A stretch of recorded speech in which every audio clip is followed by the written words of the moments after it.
जय भोलेनाथ। आप सभी का दिन शुभ और मंगलमय हो और भगवान महादेव की कृपा आप सभी भक्त जनों पर सदा बनी रहे। आज सुनिए सावन मास महात्म्य का अध्याय 6।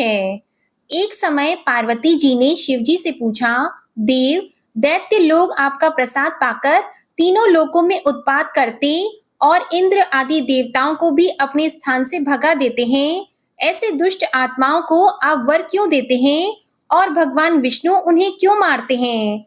उनके द्वारा मारे हुए दैत्यों की क्या गति होती है? यह सुनकर महादेव जी ने कहा, हे देवी, सात्विक, राजस और तामस 3 प्रकार के प्राणी होते हैं। उनमें से ये दैत्यगण प्रायः तमोगुणी और दुर्धर्ष होते हैं। देवताओं के साथ ये सदा लाग डांट रखते हैं और संसार का संहार कर देने के लिए तत्पर होकर तामसिक तपस्याओं के द्वारा मोहवश मेरा भजन करते हैं। मैं जो उन्हें वरदान देता हूँ उसमें केवल उनकी भक्ति ही कारण है। मैं भक्ति से भली भांति वश में हो जाने वाला हूँ। तपस्या के अनुसार वर पाकर वे पापात्मा दैत्य जो श्री विष्णु के द्वारा मारे जाते हैं उसका रहस्य मुझसे सुनो। मैं और श्री विष्णु जो भिन्न प्रतीत होते हैं उसमें गुण भाग कारण है। वास्तव में हम दोनों अभिन्न हैं। हम में आराध्य और आराधक आदि का भेद भी सामान्य ही है। हम उनके आराध्य हैं और वे हमारे। श्री विष्णु के चरणों के अग्रभाग से निकली हुई गंगा जी को मैं भक्ति पूर्वक मस्तक पर धारण करता हूँ। तीनों लोगों की रक्षा के लिए तत्पर हुए श्री विष्णु ने भी चिरकाल तक मेरी उपासना करके दुष्ट दैत्यों का नाश करने वाला चक्र प्राप्त किया। त्रिभुवन की उत्पत्ति के कारणभूत श्री हरि की मैं भक्ति पूर्वक आराधना करता हूँ। इसी प्रकार श्री हरि भी मेरी आज्ञा शिरोधार्य करके अजन्मा होते हुए भी जन्म लेकर संपूर्ण जगत की रक्षा करते हैं। हिरण्यकशिपु दैत्य का वध करने के लिए नरसिंह शरीर धारण करने वाले श्री हरि को मैंने ही शांत किया। इसी प्रकार बाणासुर की रक्षा के लिए त्रिशूल उठाने वाले मुझ शंकर को मनुष्य अवतार में स्थित होते हुए भी श्री हरि ने लीला पूर्वक स्तब्ध कर दिया था। मेरी महिमा और प्रभाव को बढ़ाते हुए मेरे प्रभु भगवान विष्णु नित्य मेरी सेवा करते हैं तथा मैं भी अनादि अनंत परमात्मा श्री हरि का ध्यान योग और समाधि में चिंतन करता हूँ। इस प्रकार उनका और मेरा भेद वास्तविक नहीं है। मूढ़ मनुष्य ही हम दोनों में भेद और न्यूनता अधिकता का आरोप करते हैं। मैं ही विष्णु रूप धारण करके दुष्टों का संहार करता हूँ। वे दैत्य हम दोनों के प्रभाव से निष्पाप होकर मुक्ति के लिए ब्रह्मर्षियों के कुल में जन्म लेते हैं। ब्रह्मचर्य के पश्चात पाशुपत योग का आश्रय लेकर पूर्व जन्म के संस्कार से वे फिर मेरी उपासना करते हैं, मेरे लिंगों का पूजन करते हैं। सदा एकमात्र मुझ में ही चित्त लगाए हुए मेरे ध्यान में दृढ़ता पूर्वक स्थित रहते हैं। जो संपूर्ण जगत की अधीश्वरी तुम पार्वती की भी वंदना करते हैं, उन्हें देह त्याग के बाद मैं सारूप्य तथा सालोक्य मुक्ति देता हूँ। धर्म शास्त्र के अनुकूल आचार के कारण वे साधु पुरुषों और मुनियों द्वारा निंदित नहीं होते। तीर्थ यात्रा के प्रसंग से वे ब्राह्मण लोग जब यहाँ आते हैं तब मैं उन्हें अपने स्थान पर ले आता हूँ और तुम उन भोजनार्थी तपस्वी जनों को नाना प्रकार के उपहारों से तृप्त करती हो। फिर वे सब धर्मों में तत्पर होकर श्री सोमेश्वर देव की पूजा करते हैं और शरीर का अंत होने पर परम दुर्लभ मोक्ष प्राप्त कर लेते हैं।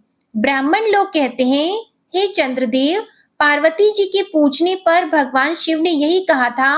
वहीं देवर्षि नारद ने दोनों का वह सब संवाद सुना और कथा गोष्ठी में हमारे पूछने पर वह सब वृतांत बताया।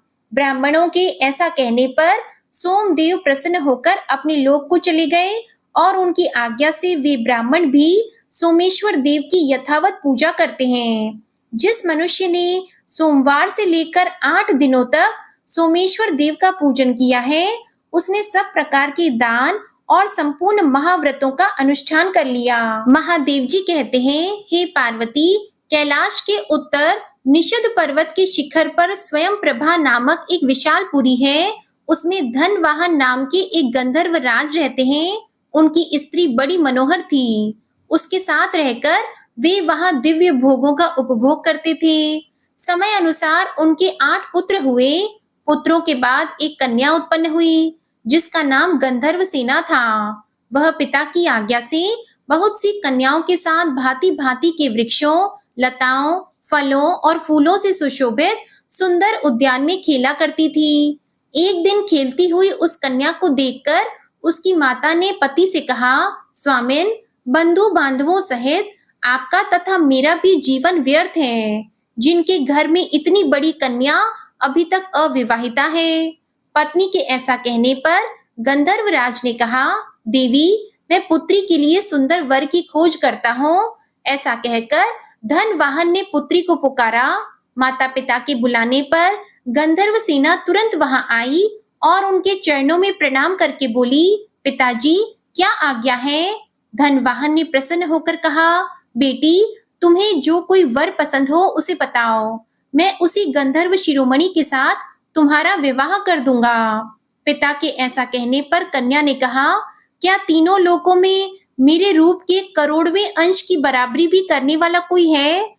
उसकी यह अद्भुत बात सुनकर पिता माता भौचक्के से रह गए और आपस में बोले, पुत्री ने यह अच्छी बात नहीं कही। गंधर्व सेना उस विशाल उद्यान में पहले की तरह सखियों के साथ खेलने लगी। वसंत का समय था, वह झूला झूल रही थी। उसी समय गणनायक शिखंडी दिव्य विमान पर बैठा हुआ वहां आ निकला। उसने आकाश से ही उस कन्या को देखा। मध्याह्न संध्या का समय था। वह विमान से उतरा और उसी उद्यान में ठहर गया। उसी समय उसने गंधर्व कन्या के मुख से यह वचन सुना कि संसार में कोई देवता अथवा दानव मेरे रूप के करोड़वें अंश के भी बराबर नहीं है। तब गणनायक ने अहंकार में भरी हुई उस कन्या को शाप दे दिया कि तुम रूप के अभिमान में गंधर्वों और देवताओं का तिरस्कार करती हो, इसलिए तुम्हारे शरीर में कोढ़ हो जाएगी। यह शाप सुनकर वह कन्या भयभीत हो गई और साष्टांग प्रणाम करके दया की भीख मांगने लगी। उसकी विनय से गणनायक को दया आ गई और उसने कहा, यह तुम्हारे गर्व का फल है, इसलिए गर्व कभी नहीं करना चाहिए। हिमालय के वन में गोश्रृंग नाम के एक श्रेष्ठ मुनि रहते हैं, वे तुम्हारा उपकार करेंगे। ऐसा कहकर गणनायक चला गया। गंधर्व सेना उस सुंदर वन को छोड़कर पिता के समीप आई और कुष्ठ होने का सब कारण कह सुनाया। सुनकर उसके माता पिता शोक से संतप्त हो उठे और पुत्री को साथ लेकर तुरंत ही हिमालय पर्वत पर आए। वहां उन्होंने गोश्रृंग ऋषि के आश्रम को देखा। मुनिवर गोश्रृंग आश्रम के भीतर बैठे थे। उनका दर्शन करके स्तुति प्रणाम करने के अनंतर वे दोनों गंधर्व दंपति उनके आगे भूमि पर बैठे। मुनि के पूछने पर गंधर्वराज ने कहा, मेरी कन्या का शरीर कुष्ठ रोग से पीड़ित है, जिससे उसकी शांति हो वह उपाय कीजिए। तब गोश्रृंग जी बोले, भारतवर्ष में समुद्र के समीप सर्वदेव वंदित भगवान सोमनाथ विराजमान है। वहां जाकर मनुष्यों को एक समय भोजन करते हुए सब रोगों के नाश के लिए सोमनाथ जी की पूजा करनी चाहिए। तुम सोमवार व्रत के द्वारा भगवान शंकर की आराधना करो। ऐसा करने से तुम्हारी पुत्री का रोग नष्ट हो जाएगा। महर्षि का यह वचन सुनकर गंधर्वराज ने वहां जाने का विचार किया और गोश्रृंग मुनि से पूछा, भगवान, सोमवार व्रत कैसे करना चाहिए? किस समय उसका अनुष्ठान उचित है? तब गोश्रृंग जी ने कहा, महाप्राज्ञ, पहले ब्रह्म वेला में उठकर शौच आदि से निवृत्त होकर दंत धावन करें, फिर स्नान करके स्वधर्म के अनुसार नित्य कर्म करें। उसके बाद सुंदर समतल एवं शुद्ध स्थान में उत्तम कलश स्थापित करें, जिसमें आम का पल्लव डाला गया हो और जिस पर चंदन से भांति भांति के चित्र बनाए गए हों। कलश के ऊपर पात्र रखें और उस पात्र में जटा मुकुट मंडित सर्व आभूषण भूषित श्वेत वस्त्रधारी अर्धनारीश्वर भगवान शिव की प्रतिमा स्थापित करें। इसके बाद उमा सहित महेश्वर की श्वेत वस्त्रों और भांति भांति के भक्ष्य भोज्य पदार्थों द्वारा पूजन करें। बिजौरा नींबू अर्पण करें और मंत्र से सब पूजा करनी चाहिए और इस प्रकार कहें कि हे महादेव, आप श्वेत वृषभ पर आरूढ़, श्वेत आभूषणों से भूषित तथा आधे शरीर में भगवती उमा से संयुक्त हैं। आपके 5 मुख, 10 भुजाएं तथा प्रत्येक मुख के साथ 3-3 नेत्र हैं। आपको नमस्कार है, आप सर्व स्वरूप है, आपको नमस्कार है। इसी मंत्र से पूजन और स्तुति करके रात्रि में भोजन करें। सोमनाथ महादेव जी का ध्यान करते हुए कुश की चटाई पर सोएं। ऐसा करने पर 18 प्रकार के कुष्ठ रोगों का नाश होता है। दूसरे सोमवार को करंज का दंत धावन करें और ज्येष्ठा शक्ति से संयुक्त शिव का कमल के फूलों से पूजन करके विधि पूर्वक मधुर भोजन करें। भगवान को नारंगी चढ़ाएं। शेष सब विधि पूर्ववत करें। दूसरे सोमवार को ऐसा करने से लाख गोदान का फल प्राप्त होता है। तीसरे सोमवार को अपा मार्ग की दातुन करके शिव जी का पूजन करें। अनार के फल का भोग लगाएं तथा चमेली के फूलों से पूजा करें। रात में अगुरु भोजन करें। उस दिन सिद्धि नामक शक्ति के साथ शिव की पूजा करनी चाहिए। चौथे सोमवार को गूलर की दातुन करने का विधान है। उस दिन सोमा सहित गौरीपति की पूजा करें, नारियल का फल चढ़ाएं और दवने के पत्ते से पूजा करें। रात में चीनी खाएं और जागरण करें। पांचवें सोमवार को विभूति सहित गणेश्वर की कुंद के फूलों से पूजा करें। पीपल की दातून करें और मुनक्का के साथ अर्घ दें। रात को मौक्तिक तंदुल अर्थात सफेद मक्का भोजन करें। ऐसा करने से अश्वमेध यज्ञ का फल प्राप्त होता है। छठे सोमवार को भद्रा सहित स्वरूप नामक शिव का पूजन करें। चमेली की दातून करें और धतूरे के फल से अर्घ दें। उस दिन बेला के फूलों से परम भक्ति पूर्वक पूजा करनी चाहिए और रात में कपूर भोजन करें। सातवें सोमवार को बेला की दातून करें और दीप्ता शक्ति के साथ सर्वज्ञ शिव की पूजा करें।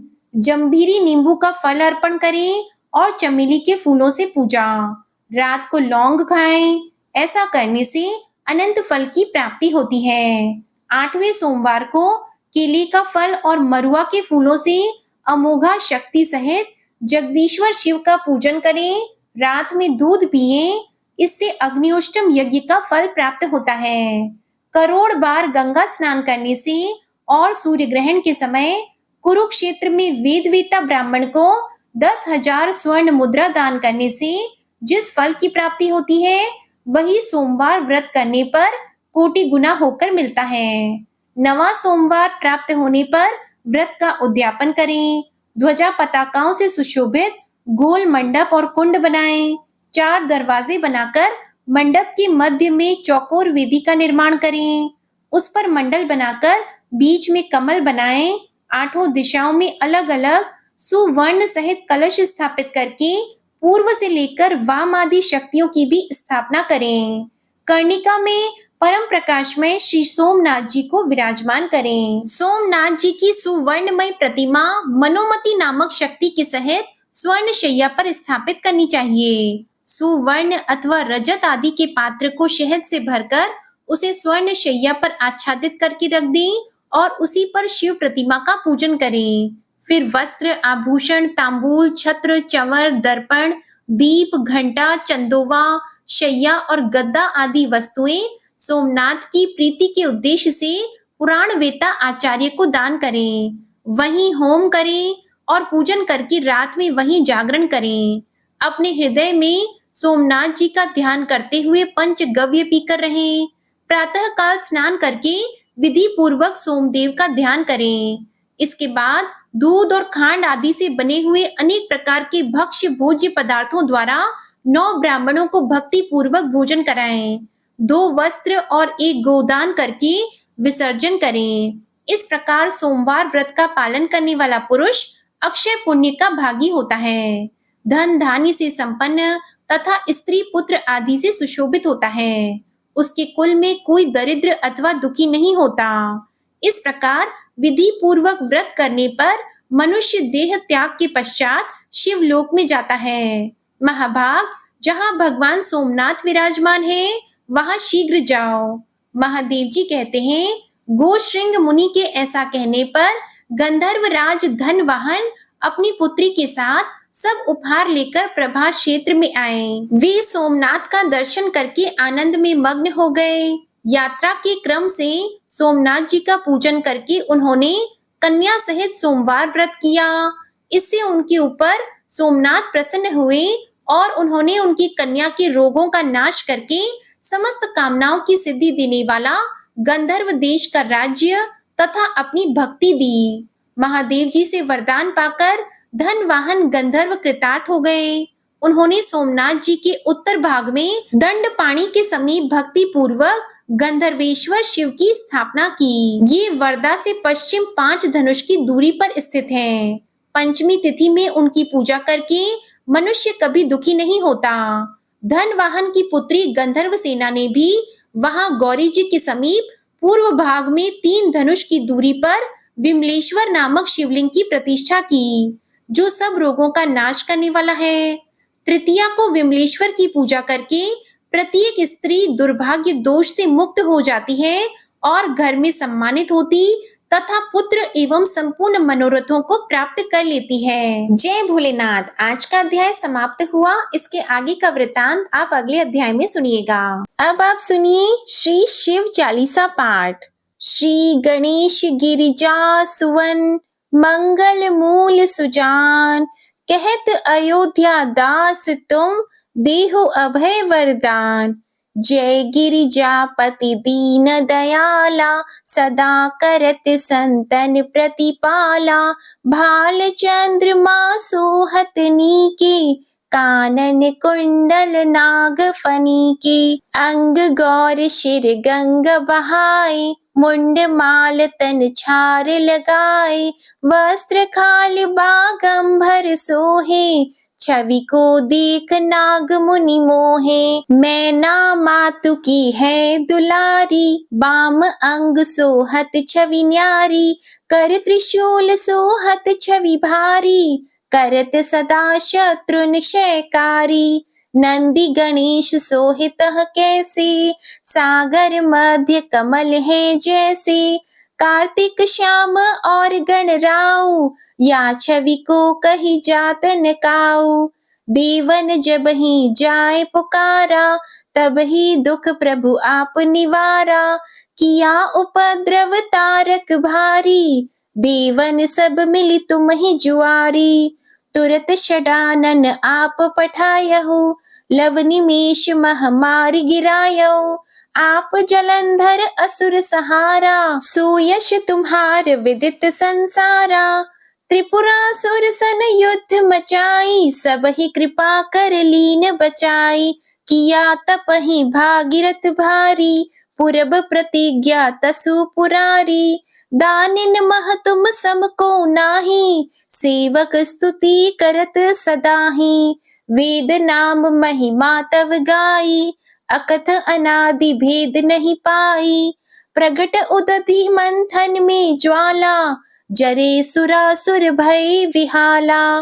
कीन्ह दया तह करी सहाई, नीलकंठ तब नाम कहाई। पूजन रामचंद्र जब कीन्हा, जीत के लंक विभीषण दीन्हा। सहस कमल में हो रहे धारी, कीन्ह परीक्षा तब ही पुरारी। एक कमल प्रभु राखे जोई, कमल नयन पूजन चह सोई। कठिन भक्ति देखी प्रभु शंकर, भय प्रसन्न दिए इच्छित वर। जय जय जय अनंत अविनाशी, करत कृपा सबके घटवासी। दुष्ट सकल नित मोहि सतावे, भ्रमत रहे मोहि चैन न आवे। त्राहि त्राहि मैं नाथ पुकारो, यही अवसर मोहि आन उबारो। ले त्रिशूल शत्रुन को मारो, संकट से मोहि आन उबारो। मातु पिता भ्राता सब कोई, संकट में पूछत नहीं कोई। स्वामी एक है आस तुम्हारी, आय हरहु अब संकट भारी। धन निर्धन को देत सदाहि, जो कोई जाचे वो फल पाहि। अस्तुति के ही विधि करो तुम्हारी, क्षमहु नाथ अब चूक हमारी। शंकर हो संकट के नाशन, मंगल कारण विघ्न विनाशन। योगी यति मुनि ध्यान लगावे, नारद शारद शीश नवावे।